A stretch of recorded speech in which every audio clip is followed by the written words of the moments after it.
like the title I came up with this one. I grew up in the spiritual hood, which is it's very, very fitting. I'm sure up until like the family split, so I think it was like fifth grade.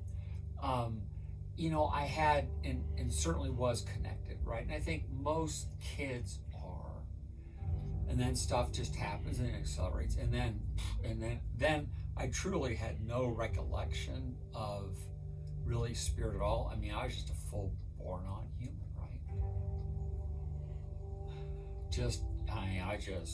I followed all the same shit, which is why I love who I am and where I am, because it's completely opposite now, which is neither one's good or bad. They've both been a ride, I can tell you that. So I guess it's the balance to the other side. Maybe it truly is. Everything is a balance. Anyway, my dad was Catholic, and who knows what that means, and it didn't mean much. I mean, in his heart, I'm sure, but in his presence, nah. And my mom, she was more wise. Anyway, we didn't have any. There was nothing. I mean, there was no guidance. I remember trying church when I was a kid, and a couple times, several times, and it just never. Oh, I gotta tell you this story. This is awesome, because this does tell you growing up on spiritual hood. Okay, so this is awesome. This is probably the deepest dive I went in with a church, and this is awesome. Think about this. This is sort of almost gangsta stuff. Yeah, this is right. This is right at the alley. Okay, so I got deep into a church, and there were two pastors, and I am not kidding you. And it could have been 6 months. One was outed as being gay,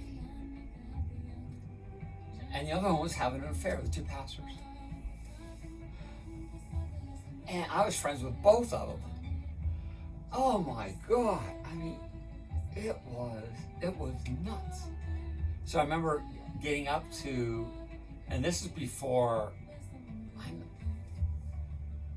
anyway, there was some kind of a hearing that I went to, and as before I knew all the details, I was just blown away. So anyway, yes, so definitely grew up on the spiritual hood. And so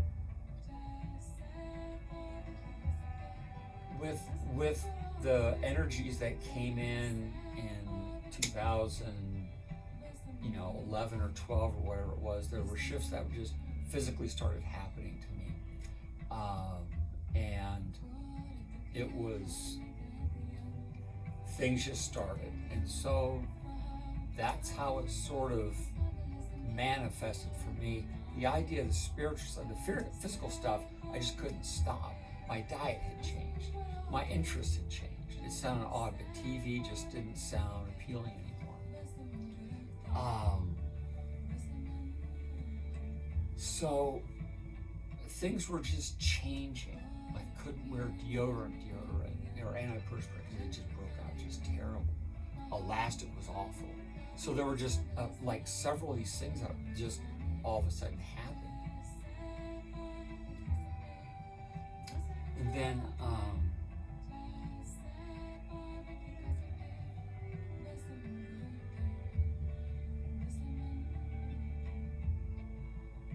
I watched that.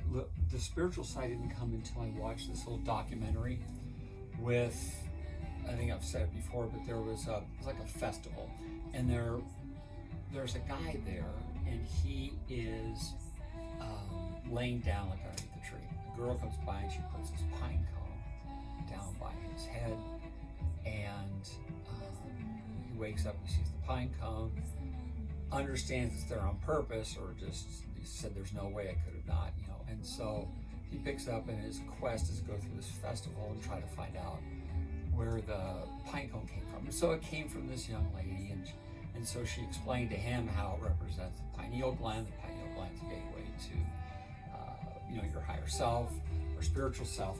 Anyway, it goes on from there. And so for some reason, that really intrigued me. And then I've told this before in the full medicine story, but then I was in Russia for work for a couple weeks, and in St. Petersburg, and beautiful city. Oh my gosh, wow, beautiful city. And while there, I decided I got the calling to go do ayahuasca in Peru.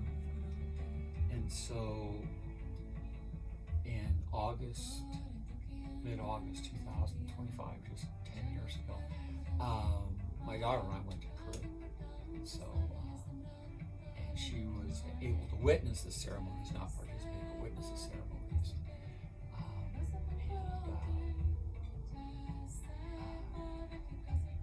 Amazing true story on the second journey that I didn't say it in detail the last time. I want to make sure I mention it here. In the second one, I essentially told you I was sacrificed. It was amazing. Saw the stone and all that. Had dialect with ayahuasca. It was awesome because I'm laying there and everything's just at peace. And all of a sudden, though, it felt like I needed to just sort of come up for air. And so I sprung up. I'm telling you, just almost like I was on a piston or something. And I looked over at Master Jaime, and my daughter was there. She goes, "Your eyes were just huge," and Master Jaime had this huge smile on his face. So he knew exactly what had happened. And it's either the energy flow or moved it, or who knows? Don't know. But anyway, I never did tell that story because that was interesting. But anyway, so that was sort of the catalyst but the pine cone, the pineal gland, is what started my journey first in the medicine work, and then along with that, a lot of the study and the readings, and listening to a lot of books and listening to a lot of lectures. And anyway, a lot of research. So so that's that's sort of my journey being on the spiritual hood. Yes, I still am. I guess so, because I'm back in this place I grew up. So I guess you always return to the hood as well.